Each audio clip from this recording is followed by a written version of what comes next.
What is your name? Anatoly. Where are we now? In the eastern direction of Ukraine. Let's go back a little to the past. How did the full-scale Russian invasion begin for you? At home with my wife and daughter. Woke up in the morning, called my mother, said that their city was being shelled. There were flights.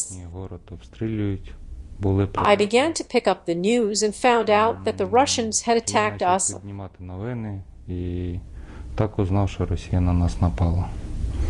Where were you? What city was it? A village? The city, the regional center was in it.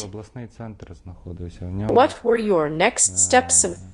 I gathered my wife and daughter, packed their things, took them to my parents, collected my things, and at 10 in the morning I was already in the military room. Зібрав свої речі і в 10 часов ранку вже був у військкоматі районному.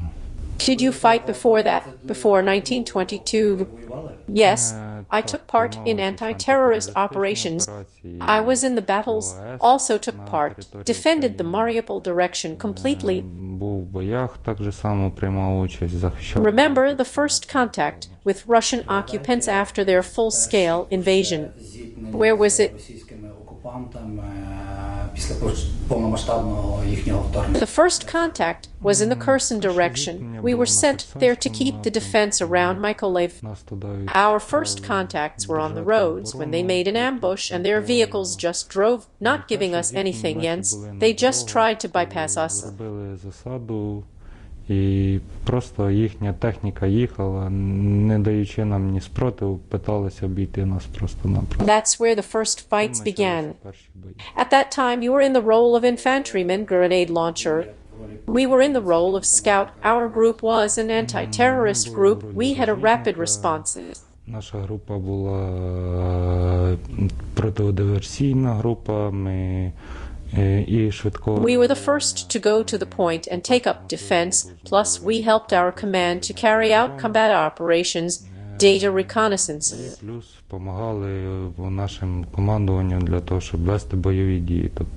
Because we received intelligence from ordinary people who wanted to cooperate with us, who wanted a free country.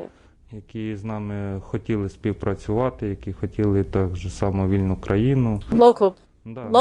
They gave us the columns, where they were going, how much equipment, how much of everything, just passed it to the command. The command then made a decision whether to send us or someone else. That is, your task was essentially to identify the enemy and transfer data. Destruction was not included in the program. Yes, our main task was to destroy the city itself, along with the police units, along with the military police units. We did more of this. Саме місто, то наша задача була їх знищити, виявити разом із підрозділами поліції, разом із підрозділами військової поліції.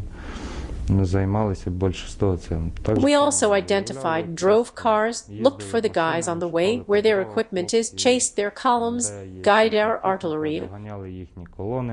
Do you think it was necessary to stop their roads in a direct fight? Yes, there were cases when their roads were tried to enter. There were losses among our soldiers when they found cars and everything else. It was necessary to lead the fighters in different conditions. Були втрати серед наших військових, де коли знаходили машини і все остальне, приходилось вести бойові дії в різних умовах. They have a lot of professional army, and the first columns were a professional army, very heavy. І перші оці колони були професійної армії, дуже тяжолі. Were you captured at that moment? Yes, at that time capture meant a lot to us because every soldier could carry a lot of information on himself. And since we were not well aware of what was going on then, the captives had to be there and give us information. Так як ми не сильно були обізнані в цьому всьому, що взагалі відбувається, то полонені обов'язково повинні були бути і давати нам інформацію. Can you think of any interesting characters? Did they behave differently? Did they give some interesting information? Our task was to bring him, and then the command was already engaged in this interrogation of data, interrogation of them, and everything else. Counterintelligence also came, and the security service came to us, also interrogated the guys. Допитом даних, допитом їхніх позивних і все остальне. Також ж приїжджали і контррозвідка, і СБУ до нас заїжджали, теж допитували хлопців. Did they surrender to you themselves, or did they just not understand that you were there? They did not understand where we were. They often got lost, often just went out on us themselves. There were such people who took part in battles.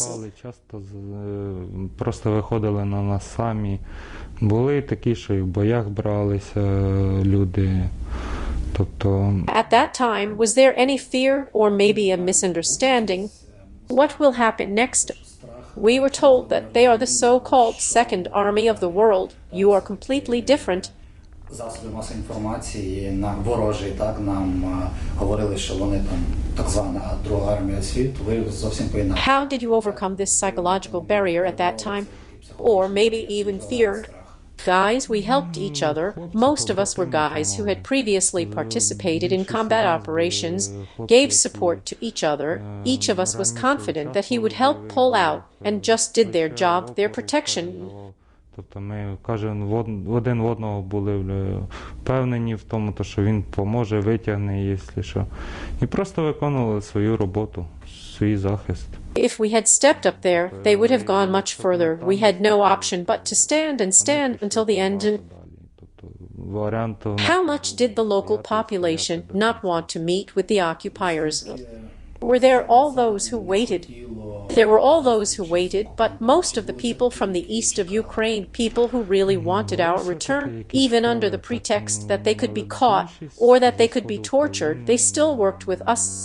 Люди, які дійсно хотіли нашого повернення, і навіть під приводом того, що їх могли там зловити, чи про передачу даних, чи то, що їх там могли закатувати, вони все-таки працювали. There was a grandmother who called us and said on the phone, guys, I see a column. I think there are so many vehicles in the village, and women with small children who also passed on to us.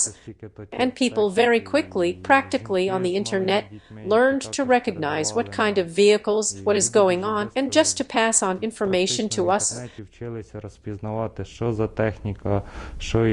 Were there any cases when the local population, as the Russians said, surrendered to the occupiers of the patriots of Ukraine? Yes, unfortunately, some people still gave up our positions, and there were shootings, guys who were many captured, but there were those who helped.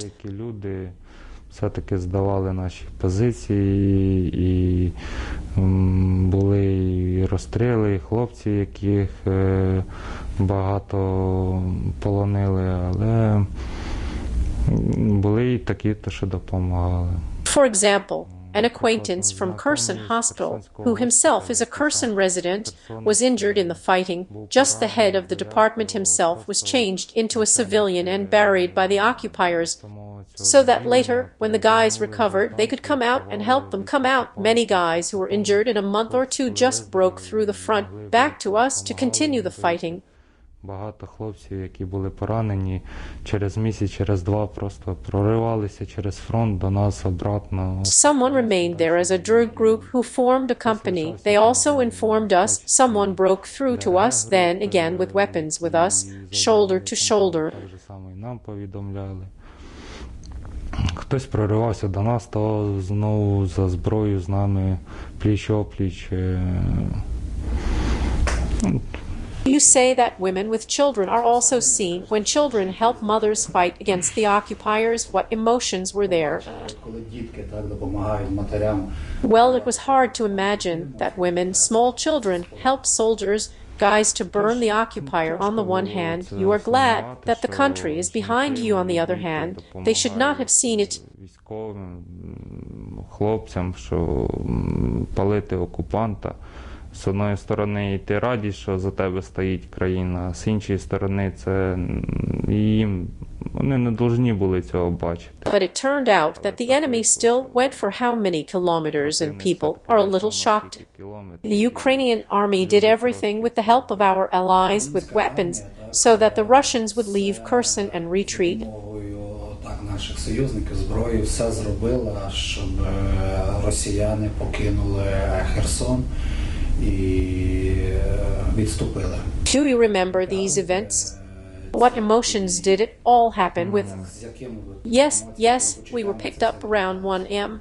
Gathered group gathered with us sappers and said we need to move forward. Our idea was to go forward with the fights, but we were told that the occupier was retreating. Сказали, треба просуватися вперед. Наша думка була, що з боями йти вперед.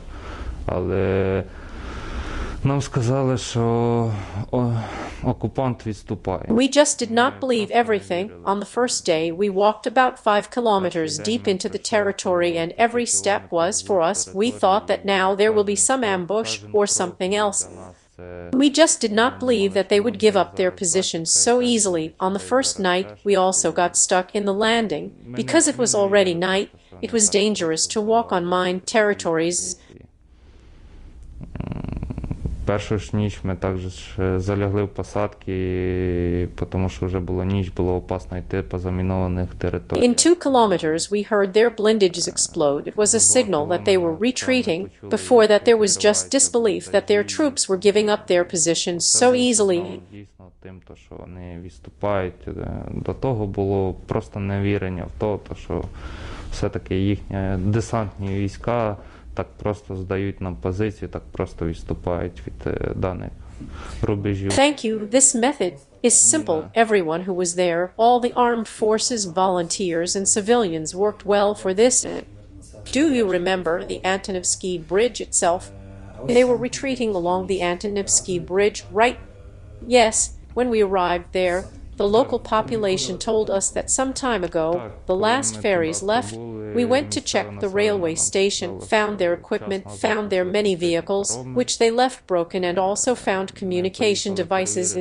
Железнодорожній міст, знайшли їхні спорядження, знайшли їхні багато техніки, якої вони поставляли розбитої, також познаходили засоби зв'язку.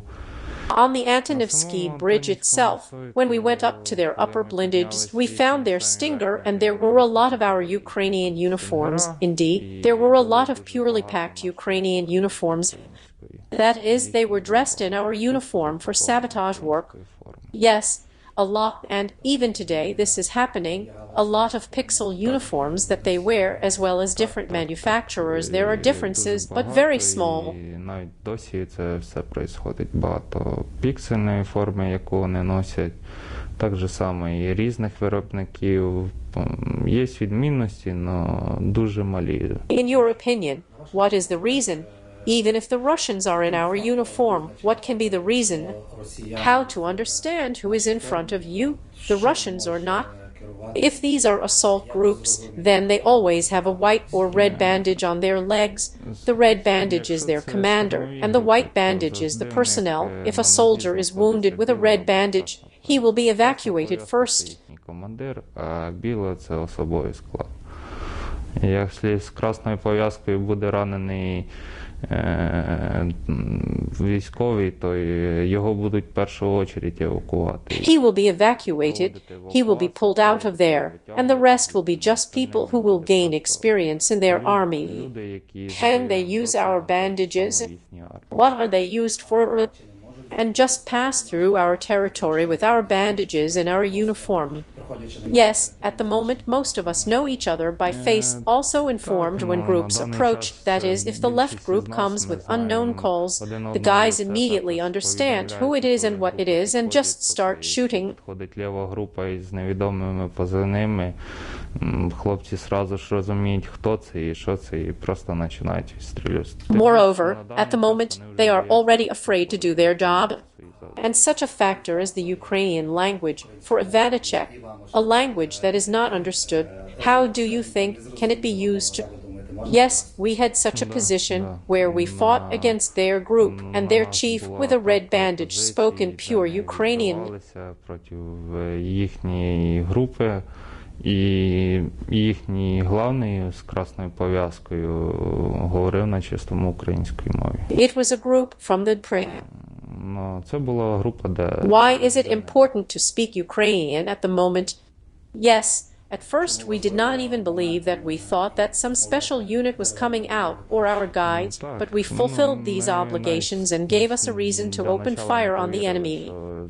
Ми думали, може якийсь спецпідрозділ виходить, чи наші хлопці там, але чисто ці пов'язки і дали нам привід для того, щоб відкрити вогонь по противнику.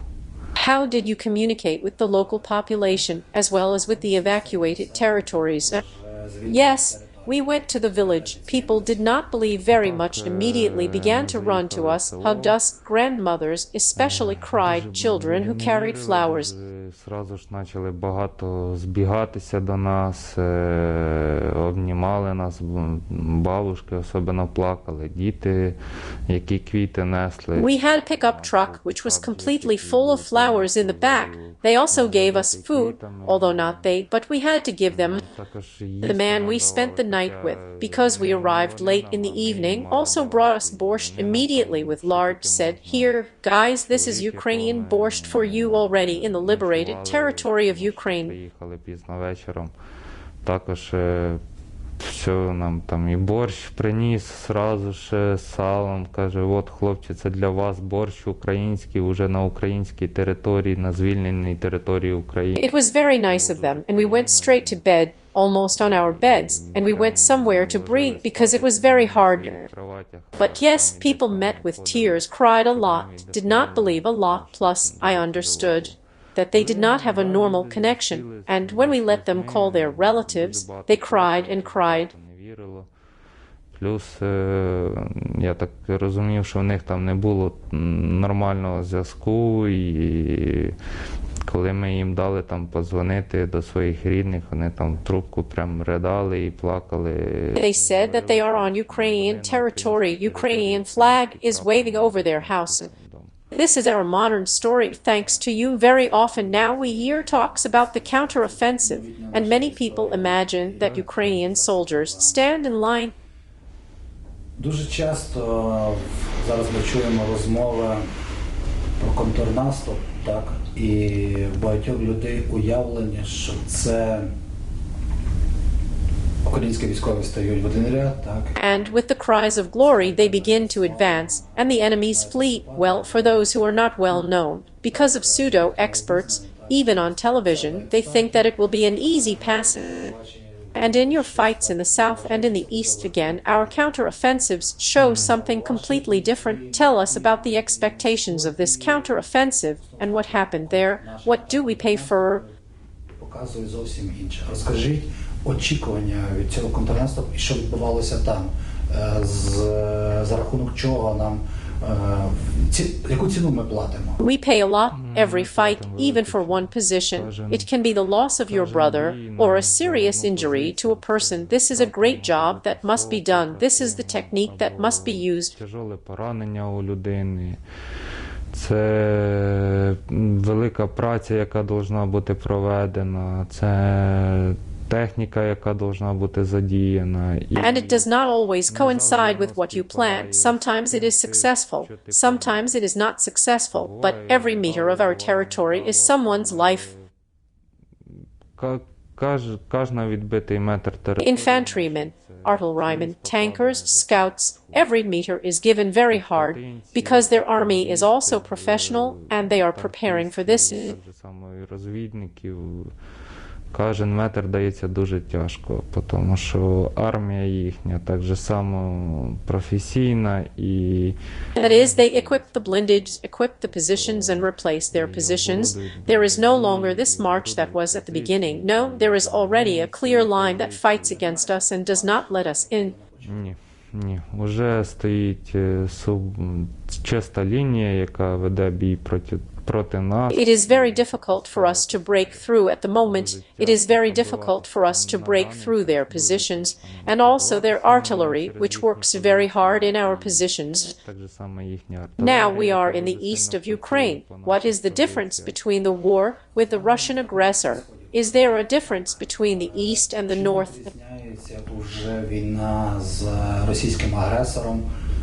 Yes, their artillery began to fire less at us, and there were no night attacks as before. We see that they have decreased the number of soldiers who are defending positions. Причому, що нема цих ночних атак, як раніше було. Бачимо, що в них зменшилась кількість військових, які заступають на позиції, заступають на це все.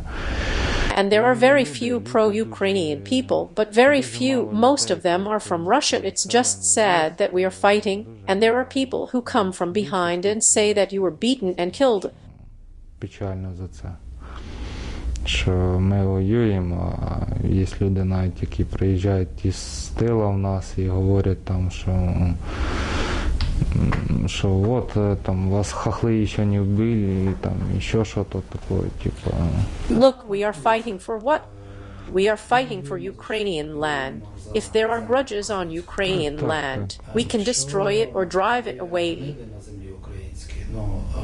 Гризуни, чи як ми їх називаємо, нечисть. Ми можемо що з нею зробити? З нечистю. Або знищити, або прогнати. Drive it away. We are not fighting peaceful violence. We are fighting military. Did you have any dreams before the full-scale war with the Russian-Ukrainian war? Did you want to be a soldier? How to find yourself in civilian life? I wanted to find myself in civilian life. I wanted to open my own business, and there were earnings for that, plus my daughter was too little. I wanted to raise a child, see how she takes the first steps, but it happened that the occupiers did not let us see all this.